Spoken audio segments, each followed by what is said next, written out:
For over a century, the galaxy laughed at humanity. When Earth's first ships ventured beyond their solar system, they were met not with curiosity or respect, but with mockery. Humans, a species barely off their own cradle, were seen as primitive, fragile, and unworthy of serious attention. Galactic diplomats joked about humans in their private chambers. Alien academies taught children that humans were a lesson in evolutionary dead ends, and entertainment broadcasts routinely caricatured them as the punchline of the universe. The first human delegation to the Galactic Council was treated like an amusing oddity. Their technology was outdated by thousands of cycles. Their weapons were considered laughably ineffective, and their biology was dismissed as soft and brittle. When they requested trade agreements, they were brushed aside. When they sought planetary charters, they were denied. When they asked for military alliances, they were ridiculed.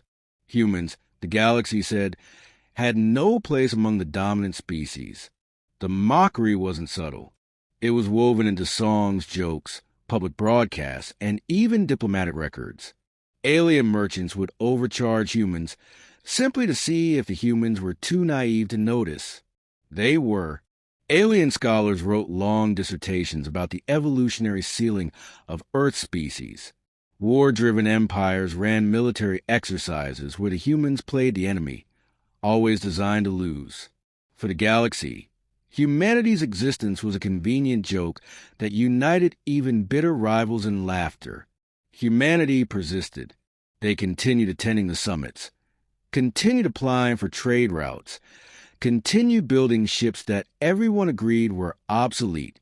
They lost territorial disputes, they failed to secure meaningful alliances, and they withdrew from skirmishes where alien captains toyed with them. Each defeat added another chapter to the galactic narrative of human incompetence. Their scientists were dismissed as backward, their ships called flying relics, and their culture considered a quaint but irrelevant curiosity. It became fashionable to humiliate humans. Council records show repeated incidents where human ambassadors were deliberately scheduled to speak last, long after most delegates had left the chamber. Their requests were met with exaggerated yawns. Their attempt to contribute to joint projects were denied without review. When Earth submitted designs for plasma-based weaponry, they were rejected as fundamentally flawed by leading alien engineers. The galaxy agreed. Humans did not understand plasma, did not understand real warfare, and would never pose a threat.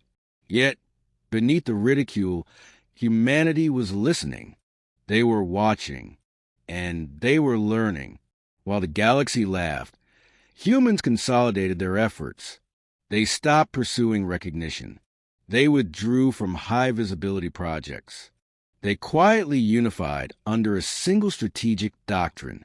Disagreements between Earth's factions faded as a new purpose emerged, not to be accepted, but to surpass, not to join the galactic elite, but to stand above them. Humanity turned inward. Their universities stopped publishing joint research. Their military quietly restructured. Alien surveillance noted the decreasing number of human fleets on standard patrol routes, but no one paid attention. After all, humans were insignificant. Their ships could disappear and no one cared. Their stations could fall silent and no one asked why. They became invisible in the galactic psyche, a background species finally retreating from its own failure. But something else was happening. Human manufacturing hubs relocated to deep space sectors beyond standard tracking ranges. Mining operations expanded aggressively in asteroid belts considered too unstable for efficient extraction. Human engineers, dismissed as incompetent, reverse-engineered alien technology without oversight, without distraction, without interference.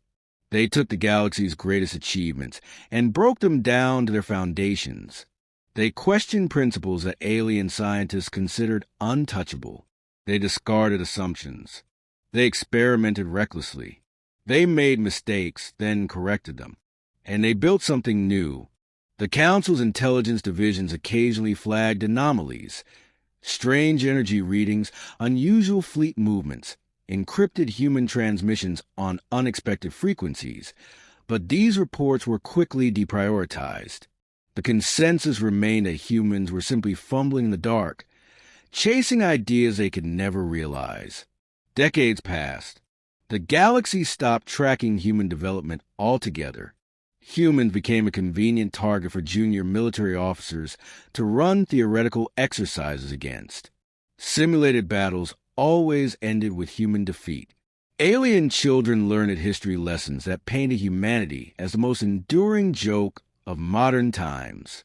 Entire careers were built on ridiculing them. But Earth had not forgotten. Every insult, every rejection, every laugh was recorded. They were not dismissed as a cost of failure. They were fuel. Generations of humans grew up not with a desire to be accepted, but with a quiet determination to prove that the galaxy had made a mistake. When humans stopped attending galactic councils, no one noticed. When they withdrew from trade negotiations, no one cared. When their diplomats walked away from the halls of power, their absence was celebrated. Aliens congratulated themselves on finally exhausting human patience. It was, they believed, the final retreat of a species that had at last understood its place. But the humans had not retreated. They had simply stopped talking. They stopped asking for inclusion. They stopped requesting trade routes. They stopped submitting proposals. They stopped explaining. They stopped trying to be part of the galaxy. And in the silence that followed, they built. The galaxy remained blind to what was coming. They did not track the sudden silence in human control sectors. They did not question the blackout zones where sensors failed to penetrate. They ignored the patterns, the quiet withdrawals, the gradual consolidation of human assets into seemingly abandoned regions of space. They dismissed reports from independent traders who claimed to have seen enormous shipyards shrouded in plasma storms. They called such stories human propaganda, fabrications from a species desperate to appear significant. But the humans had not spoken a word of it. They didn't need to. The last recorded incident before the day everything changed was a minor diplomatic summit where a human envoy, when publicly mocked by an alien trade minister, simply stood, looked at the assembly and said nothing. No counterargument. No protest. No expression of anger. The human only stared, turned, and left. That silence was laughed off as another mark of surrender. It was not surrender. It was the final warning. The aliens never realized that humanity's silence was not defeat. It was preparation. The century of mockery had ended the moment humanity stopped responding. They had moved past the need for recognition. They had moved past the need for words. The galaxy thought they had won. They thought they had driven the humans away. They thought the joke was over. They were right about one thing. The joke was over. The 5,000 human plasma warships hovered over critical trade lanes, military hubs, and communication nexuses. The galaxy's response was immediate confusion turning to terror. No one had prepared for this. Humanity, the species that had been mocked, the species that had been ignored, now held the high ground over the essential arteries of interstellar life. Fleets scrambled, commanders barked orders, and planets sounded alarms. The protocols for first strike responses had been written without considering the possibility of a mass human assault. No one had even considered humanity as a potential threat. Emergency communications flooded the channels, all demanding the same question. What do the humans want? Messages were sent in every known frequency, every dialect, every method of contact. The humans remained silent. There was no list of demands, no political statement, no ultimatum. There was only the steady, silent presence of 5,000 plasma warships. The silence itself became a weapon, suffocating in its weight, paralyzing entire fleets that didn't know whether to retreat, attack, or wait. Panic broke out along the border colonies. Merchants fled established routes, fearing instant annihilation. Alien civilians on fringe planets evacuated, convinced the humans would open fire at any moment.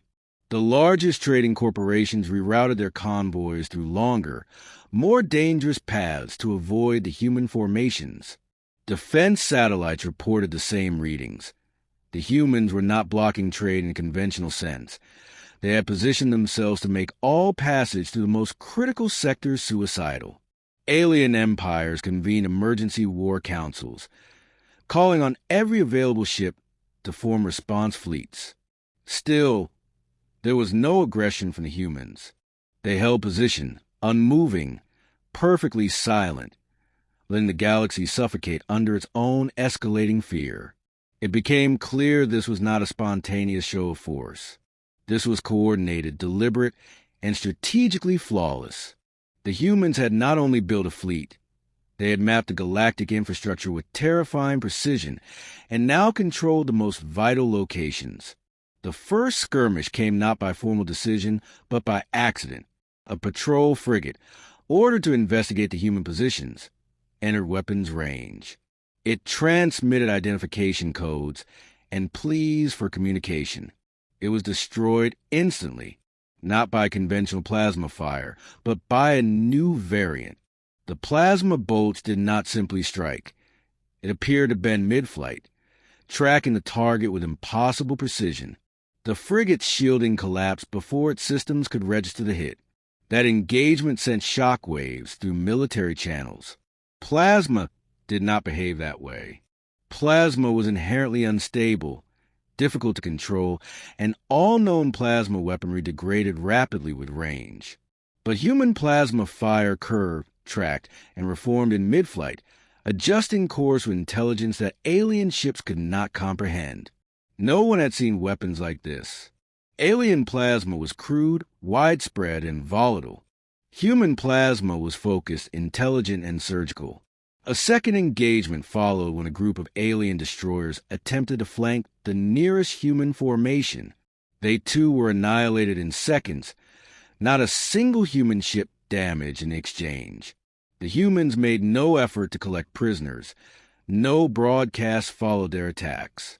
They maintained absolute silence. Fleets were rapidly assembled across the core sectors, drawing the most experienced admirals, the strongest dreadnoughts, and the fastest cruisers. The newly assembled armada dwarfed the known human fleet in size, confident that overwhelming numbers would force a retreat. Human ships remained stationary. Alien admirals assumed the silence was a bluff. They moved in, tightening their formation, demanding surrender.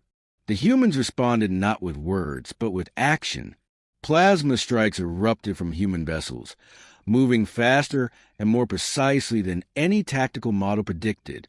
The alien fleet's point defense systems fired, but the human plasma bolts fractured mid-flight, splitting into multiple converging paths, each targeting different structural weak points. The alien dreadnoughts fell within seconds, their shielding rendered useless against a multiplicity of attacks. The remaining ships retreated in chaos. No pursuit followed. The humans did not need to chase them. They had already demonstrated that resistance was not an option. The aliens began to understand that this was not simply a human fleet. It was a new doctrine of warfare. Reports flooded the council chambers. Plasma weapons that should have overheated maintained continuous fire. Ship formations that should have required constant communication operated in flawless silence. Human fleet movements appeared synchronized without any detectable transmissions. The conclusion was inescapable. Humanity had solved the weaknesses of plasma technology and weaponized communication silence as a strategic asset. Entire sectors began to panic. Alien commanders ordered evacuations from border outposts. Civilian transports attempted to bypass human formations and were either destroyed or forced to turn back under threat of immediate plasma fire. Alien trade corporations filed emergency petitions, demanding council intervention to restore access to critical routes. The council had no answers, no terms, no demands, no negotiations, only silence from the human fleets. Planetary defense systems were brought online across the core worlds. Fleets were repositioned to cover possible entry points. But humanity did not advance. They simply held the pressure points. They isolated entire sectors from the rest of the galaxy without firing a single shot beyond initial engagements. Supply chains collapsed. Food shortages began. Fuel shipments stalled. Trade between major powers ground to a halt. Alien economies faltered in real time as the strategic noose tightened. The psychological warfare was total. No messages came. No declarations. No explanations. The galaxy screamed into the silence and heard nothing in return. In desperation, the Council dispatched envoys under neutral flags to establish communication. The human ships allowed them to approach, but offered no response. The envoys transmitted demands, pleas, ultimatums, and proposals. None were acknowledged. As the envoy ships retreated in failure, they realized the human ships had simply powered down their receivers. They had not been ignoring the galaxy. They had turned their backs completely. In multiple sectors, alien military commanders attempted counteroffensives, assembling fresh fleets and launching simultaneous attacks on human positions. Every attempt ended in failure. Human plasma strikes adapted in mid-battle, reconfiguring trajectories to bypass countermeasures. The alien fleets fell in minutes. Even emergency retreats were ineffective. Human ships disabled enemy propulsion systems with precision strikes, leaving the surviving vessels adrift, crippled, and forced to transmit surrender codes. Still, the humans did not respond. The psychological toll on the alien forces was catastrophic. Troops refused to board ships assigned to human-adjacent sectors. Entire garrisons abandoned their posts. Smugglers and mercenaries fled in droves, unwilling to risk entanglement. Civil unrest exploded on core worlds as food, medicine, and fuel shortages worsened. Trade alliances fractured under the pressure of mutual desperation. The galaxy's surrender was not a negotiation. It was not an agreement forged through diplomacy or desperation. It was an inevitability pressed into existence by the suffocating silence and the impossible presence of 5,000 human plasma warships stationed at every vital artery of galactic life. There were no documents exchanged, no terms discussed. The surrender was total and immediate.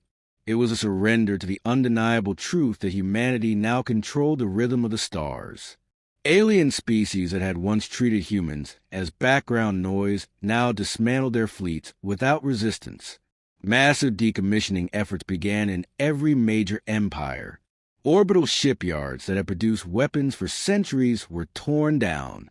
Stockpiles of munitions were surrendered and destroyed. Military academies closed. Planetary defense networks were disarmed. Human ships did not supervise these activities. They did not need to. The galaxy's compliance was driven not by the presence of enforcers, but by the absence of alternatives. Governments restructured their economies to meet the demands of survival under human control. Trade was rerouted along corridors that the humans had deliberately left open. Travel between systems required human clearance. Every major communication node was monitored by human algorithms that responded with absolute silence if intercepted. A single glance at a star map revealed what words could not express.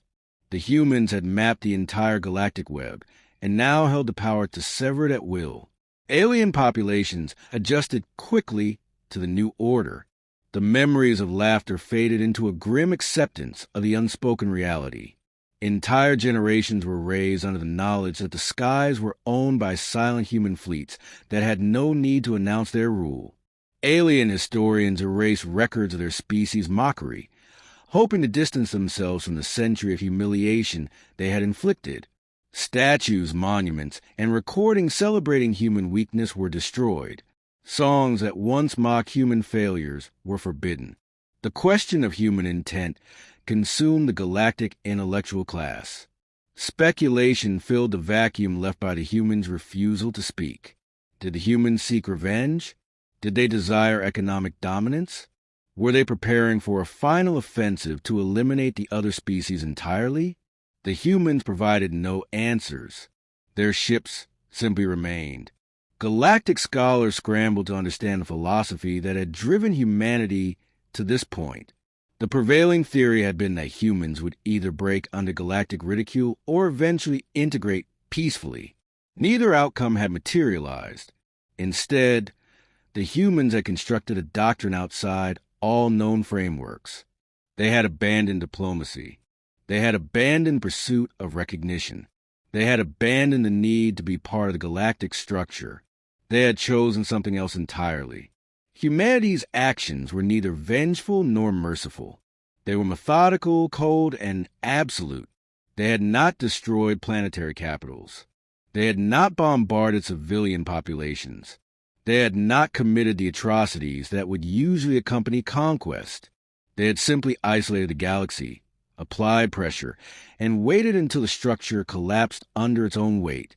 They had demonstrated the precision to cripple without needing to kill, to dominate without needing to occupy.